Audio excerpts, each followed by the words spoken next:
E aí, galerinha, beleza? Eu sou a professora Nancéria e está começando a nossa aula de português. E hoje o nosso conteúdo é sobre estrangeirismos. Se liga aí para aprender mais um pouquinho sobre isso. Então, continuando aqui, nós vamos entender o que são estrangeirismos. Nós sabemos que a nossa língua portuguesa brasileira, ela é formada por diversas culturas, por diversas palavras de várias culturas pelo mundo todo. Começa com a nossa colonização, com os negros, com os portugueses, com os espanhóis, e à medida que essas pessoas foram formando o nosso país, a gente foi ganhando palavras de outros lugares. Algumas nós adaptamos, outras não, né? Outras a gente deixou como era.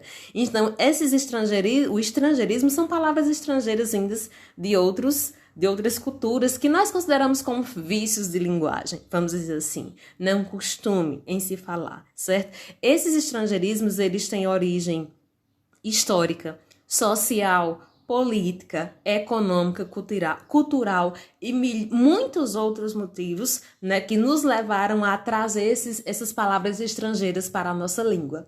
Por exemplo, se a gente for no shopping, se a gente for andar no centro da cidade, nós vamos encontrar vários lugares em que locais, lojas, elas carregam nomes estrangeiros. Por exemplo, se a gente chega no shopping, lá tem McDonald's, não é português. A gente tem Ibite, não é português. A gente chega no banheiro, na porta tem WC, não é português. Então, em vários lugares nós nos deparamos com roupas que a gente vai comprar, com calçados, com marcas e produtos. Nós nos deparamos com várias palavras que são de origem estrangeira, que não são originárias do português brasileiro, certo?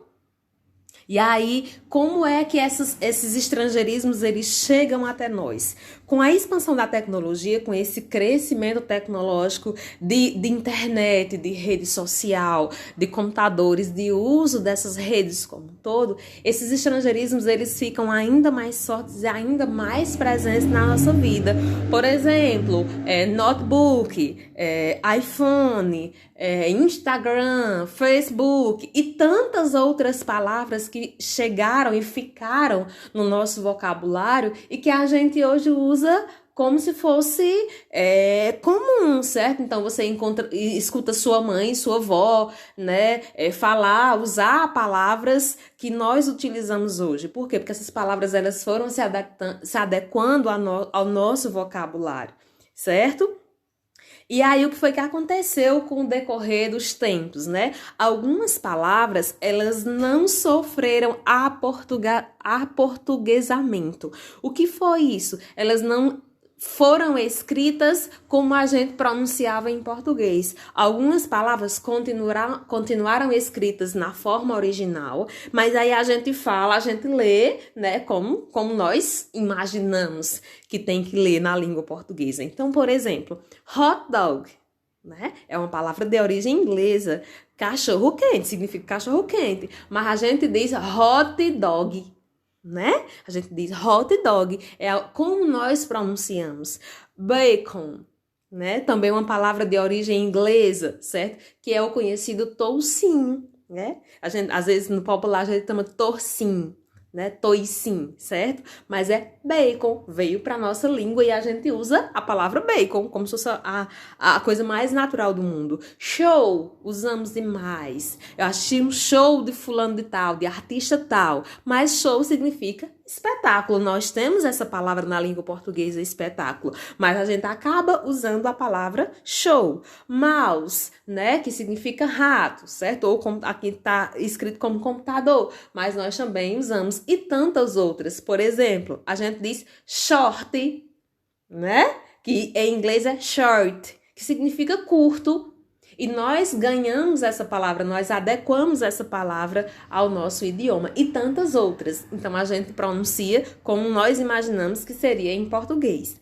Mas existem aquelas que sofreram aportuguesamento, ou seja, elas foram adaptadas, elas foram reescritas para a língua portuguesa. Por exemplo, futebol, né? A gente passou a escrever futebol.